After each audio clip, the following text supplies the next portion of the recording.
Hey everyone, it's Josh from JoshLM Finance. There's a story brewing in the crypto market, a real ticking time bomb that revolves around one single company. Today, we are digging into a massive billion-dollar question. So here it is. Could one company's enormous bet on Bitcoin actually trigger a full-blown market crash in 2026? Now, I know it sounds like something out of a movie, but when you look at the numbers, you realize this is a question we have to take seriously. So let's dive into the evidence. And it all starts with this number, 3%. That doesn't sound like a lot, right? But what if I told you that one single company, which we're going to call Strategy for this explainer, holds over 3% of all the Bitcoin in existence? That's an absolutely unprecedented amount of power in the hands of one player. A huge, huge concentration of risk. Okay, so to really understand the danger here, we first need to get our heads around the sheer scale of this bet. Strategy isn't just dipping its toes into crypto. It is, by a huge margin, the largest corporate holder of Bitcoin in the world.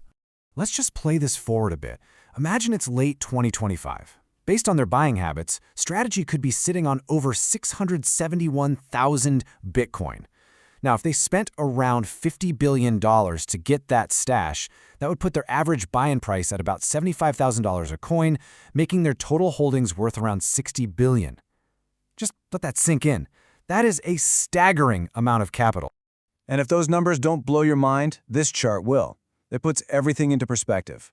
On one side, you have their actual business, a software company, making about $500 million a year. On the other, you have their $60 billion Bitcoin hoard. This isn't just a line item on their balance sheet anymore, it is their identity. They're basically a Bitcoin fund that happens to sell some software on the side. So how on earth do you justify a bet this big? Well, their CEO, Michael Saylor, has been pretty clear about it. He said, "We are a capital markets platform for digital money built on digital credit." Now, let's translate that. Digital credit is just a fancy way of saying debt. What he's telling us is that they're using borrowed money to pile into Bitcoin. This isn't a cautious investment. It's an incredibly aggressive, high-stakes gamble. And all that leverage, well, that's exactly where things start to get a little dicey.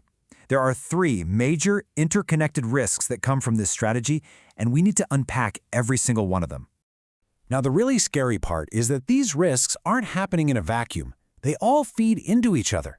First, there's the very real threat of getting kicked out of major stock indexes. Second, the company is incredibly vulnerable because of all the debt it's taken on. And third, those first two could trigger a devastating feedback loop of forced selling. Let's break them down. So, risk number one, index exclusion. What is that? Well, think of it this way. When a company is part of a big index, like the MSCI, big investment funds are pretty much required to own its stock. But if that company gets removed, all those funds are forced to sell. It's not a choice, it's an automatic, massive wave of selling pressure that can happen almost overnight. And we're not talking about a small dip here. Analysts estimate that if Strategy gets delisted from these key indexes, it could trigger up to $9 billion in forced selling of its stock. To be clear, a $9 billion hit is enough to cripple almost any company's share price. Okay, so you've got this massive stock sell-off threat hanging over their head. Now let's add the second risk into the mix, debt and leverage. Remember that $50 billion Bitcoin pile? A huge chunk of that was bought with borrowed money. We're talking billions and billions in convertible debt. And this is where that debt becomes a ticking time bomb. Their loan agreements have specific rules, covenants, that are directly tied to the price of Bitcoin. If Bitcoin's price were to drop to around $25,000, they'd face a collateral call, meaning they'd have to put up more Bitcoin to back their loans. If it falls below $15,000, they could be looking at actual insolvency. Their corporate survival is literally pegged to the price of Bitcoin staying above certain levels. This brings us to the third and, honestly, the most dangerous risk of all, the feedback loop. You can think of it like a death spiral. Imagine their stock price falls because of the index exclusion threat. That makes it harder for them to manage their debt, so they might be forced to sell some of their Bitcoin to cover costs. But selling a huge chunk of Bitcoin pushes the price down, which in turn makes their stock fall even more, and the whole cycle starts again, getting worse each time. And look, this isn't just me being dramatic or spinning some wild theory. The company's own CEO, Phong Le, has gone on record saying that selling their Bitcoin is available if conditions get worse. That is a direct admission that this isn't just a theoretical risk. It's a contingency plan they've already thought about.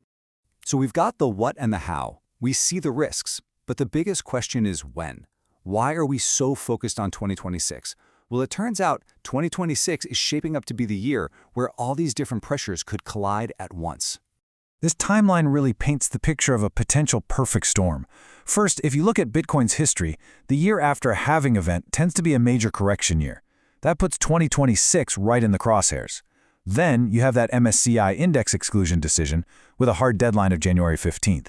And to top it all off, Strategy has major debt payments that start coming due throughout that year. It is a dangerous convergence of negative catalysts. All right, I know that's a lot to take in, and it sounds pretty alarming. So the big question is, what does this all mean for you as an investor? Let's move to the verdict and talk about a survival guide for navigating this potential storm. The key here is to be prepared, not to panic. First, and this is crucial, diversify. If you're invested in a company like Strategy, you need to understand you're not just holding Bitcoin, you're holding a highly leveraged bet on Bitcoin. Second, circle January 15th, 2026 on your calendar.